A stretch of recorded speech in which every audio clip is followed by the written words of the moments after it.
Hello student, welcome to Mr. Professor.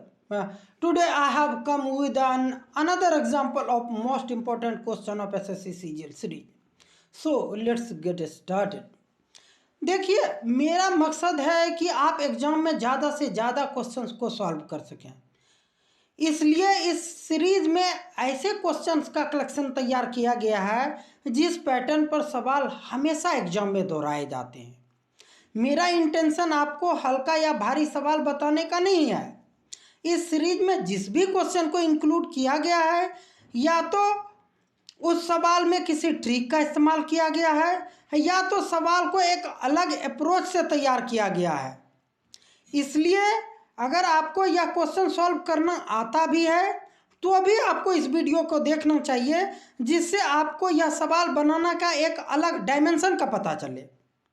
मेरे हर सवाल में आपको कुछ नया सीखने को मिलेगा, और अगर आपको कोई सवाल इम्पोर्टेंट लगता है और आप उसका एक अलग ट्रिक जानना चाहते हैं और उसको बनाने का एक अच्छा तरीका जानना चाहते हैं तो आप उस सवाल को हमें कमेंट में लिख करके भेज सकते हैं, और मैं अगले वीडियो में उसका आपको सॉल्यूशन तैयार करके प्रोवाइड कर दूंगा।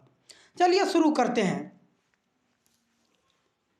तो पहला सवाल है हमारा, किसी समबाहु त्रिभुज के अभ्यंतर के किसी बिंदु से तीनों भुजाओं की लंबिक दूरियां √3 सेंटीमीटर, 2√3 सेंटीमीटर और 5√3 सेंटीमीटर है, तो इस त्रिभुज का परिमाप क्या है? तो चलिए, जैसे ये हमारा एक समबाहु त्रिभुज है, तो समबाहु त्रिभुज के अंदर किसी बिंदु से तीनों भुजाओं पर लंब डाला गया है। जैसे यहाँ पर एक लंब डाला गया, ये यहाँ से आपको इस भुजा पर लंब डाला गया और यहाँ से इस भुजा पर लंब डाला गया, और कहता है कि तीनों भुजाओं की ये लंबिक दूरियां एक की √3 सेंटीमीटर है, एक की 2√3 सेंटीमीटर है और एक की 5√3 सेंटीमीटर है। तो चलिए देखते हैं इस सवाल को कैसे बनाते हैं। तो जैसे समबाहु त्रिभुज है तो आपको पता है कि समबाहु त्रिभुज का क्षेत्रफल जो होगा √3/4 इंटू भुजा का स्क्वायर। अगर भुजा हम ए मान लें तो ए स्क्वायर। ये तो इस त्रिभुज का क्षेत्रफल हो गया। लेकिन अगर हम इसका त्रिभुज में एक और तरीके से इसका हम क्षेत्रफल निकालने का प्रयास करते हैं और दोनों क्षेत्रफल बराबर होगा। ये देखिए, इस बिंदु से अगर हम इस बिंदु से इसको मिला दें तो यहाँ एक त्रिभुज बनेगा, और इस बिंदु से इस बिंदु को मिला दें एक त्रिभुज ये बनेगा, और ये इस त्रिभुज से इसको बना दें तो एक त्रिभुज ये बनेगा। त्रिभुज का क्षेत्रफल जो होता है हाफ गुना आधार गुना ऊंचाई, ये किसी भी त्रिभुज के लिए इस्तेमाल कर सकते हैं। जैसे अगर कोई त्रिभुज इस तरह का है, ये कोई त्रिभुज है, तो इस त्रिभुज का जो क्षेत्रफल होगा हाफ गुना आधार, इसका आधार मान लेते हैं ये ए है, गुना ए, और ये देखिए ये इसका यहाँ से लेकर के यहाँ तक अगर हम ऊंचाई देखते हैं तो अगर ये बी मान लेते हैं, हाफ एक गुना ए गुना बी, तो इस तरह से हर एक त्रिभुज का क्षेत्रफल निकलता है। तो यहाँ पर देखिए ये लंब है जो 2√3 सेंटीमीटर है, यहाँ पर यह लंब है जो √3 सेंटीमीटर है, और यहाँ पर यह लंब है जो 5√3 सेंटीमीटर है। तो हाफ गुना आधार, आधार तो हमेशा इसकी भुजा ए मान लिए हैं तो हमेशा ए रहेगी। समबाहु त्रिभुज है तो तीनों भुजाएं हमेशा ए है इसकी, और ये भी इसकी दूरी भी ए है। हाफ गुना आधार पहला लेते हैं, आधार इसका ए, इसका ऊंचाई 2√3। दूसरे त्रिभुज का क्षेत्रफल इसको प्लस करते हैं, हाफ गुना आधार, आधार तो ये हो जाएगा, दूसरी बार ले रहे हैं ए गुना ऊंचाई यहाँ √3, और तीसरे त्रिभुज जो इधर वाले का है इसका क्षेत्रफल लेते हैं, हाफ गुना आधार ए है और ऊंचाई आपका 5√3। तो इसको आगे सॉल्व करते हैं। √3/4 a² is equal to 1/2 common हो जाएगा और a भी कॉमन हो जाएगा, बचेगा √3 प्लस 2√3 प्लस 5√3। इसको आगे सॉल्व करते हैं। तो ये देखिए 2 से कट जाएगा 2 बार में, और यहाँ a और इसका स्क्वायर कट जाएगा। √3/2a इज इक्वल टू, यहाँ कुछ नहीं बचा, 5 2 7 और 1 8 √3। √3 cancel. a is equal to 8 से 2 गुना हो जाएगा, a इज इक्वल टू 16।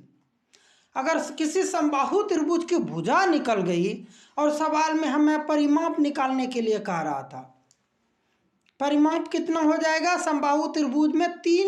किसी भी त्रिभुज का परिमाप जो होता है तीनों भुजाओं का योग, उसको परिमाप कहते हैं। तो यहाँ समबाहु त्रिभुज है, इसलिए इनकी तीनों भुजाएं बराबर होती है। ये भुजा ए है, ये भुजाएं ए है, ये भुजा ए है। ए का मान 16 है, तो ये भुजा 16, ये भुजा 16 और ये भुजा 16। तो इनका क्षेत्र जो परिमाप हो जाएगा, तो 16 + 16 + 16 परिमाप बराबर इज इक्वल टू 48। चलिए अगला सवाल देखते हैं। किसी त्रिभुज का परिमाप 30 सेंटीमीटर है और उसका क्षेत्रफल 30 वर्ग सेंटीमीटर है। यदि त्रिभुज की सबसे बड़ी भुजा की लंबाई 13 सेंटीमीटर है तो सबसे छोटी भुजा की लंबाई ज्ञात करें। ऐसा सवाल जब भी आपको एग्जाम में दिखे तो सबसे पहले एक बार आपको ऑप्शंस को ध्यान कर लेना चाहिए कि त्रिभुज का परिमाप, आपको पता है कि एक त्रिभुज होता है 5 12 13, जो कि समबाहु त्रिभुज में बनता है 5 12 और 13। और यहाँ बता रहा है कि उसकी सबसे बड़ी भुजा की लंबाई 13 है, और इस त्रिभुज में भी वही है। और इस यहाँ बता रहा है कि सवाल में त्रिभुज का परिमाप 30 है, जो कि यहाँ पर 30 पूर्व भी रहा है, और इस त्रिभुज का क्षेत्रफल 30 बोल रहा है, और यहाँ पर भी त्रिभुज का क्षेत्रफल 30 है। तो सीधा सा आपको जैसे सबसे छोटी भुजा की लंबाई पूछेगी, आपका आंसर हो जाएगा ये। लेकिन अगर आपको ऐसा सवाल मिल जाए जिसमें आपका यह दिमाग क्लिक ना कर पाए कि यह कौन सा त्रिभुज हो सकता है, तब उसके लिए आप किस तरह, आप त्रिभुज का क्षेत्रफल दिया गया है, आप त्रिभुज का क्षेत्रफल निकाल लीजिए। जो चीज़ दिया गया है वो चीज़ आप निकाल लेंगे, तो उसके बाद आपका सवाल का प्रॉब्लम सॉल्व हो जाएगा। तो त्रिभुज का क्षेत्रफल कितना है? 30। 30 इज इक्वल टू, देखिए सवाल में ये नहीं बताया गया है कि यहाँ कौन सा त्रिभुज है, तो कौन सा त्रिभुज नहीं है तो सीधा सा फॉर्मूला लगाएंगे, √S × S-A, S-B और S-C। तो देखिए S का मान कितना, यहाँ परिमाप दिया गया है सवाल में, यहाँ देखिए परिमाप, S मतलब अर्ध परिमाप, अर्ध परिमाप बराबर 15। चलिए 30 बराबर, एक भुजा 13 दिया गया, और यहाँ देखिए जैसे ये त्रिभुज हो गया, और इसमें आपका एक भुजा 13 दिया गया है और परिमाप 30 है।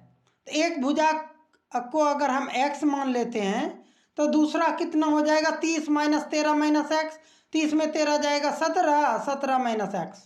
S × S का मान कितना? 15, 15 में से 13 जाएगा 2, और 15 में से x जाएगा तो 15 - x, और 15 में से 17 - x जाएगा 15 - 17, अब -x माइनस प्लस हो जाएगा 15 × 2 × 15 - x, और ये देखिए x - 2 हो गया। इसको आगे बढ़ाएंगे, दोनों तरफ स्क्वायर करेंगे, 900 बराबर 15 × 2 × 15 - x × x - 2। आप इसे सॉल्व करेंगे, 15 30 से कटाएंगे, 30 3 900। आप इसको सॉल्व करके x का मान निकालेंगे, x बराबर आपका आ जाएगा आपका 5 और ये आपका आंसर हो गया।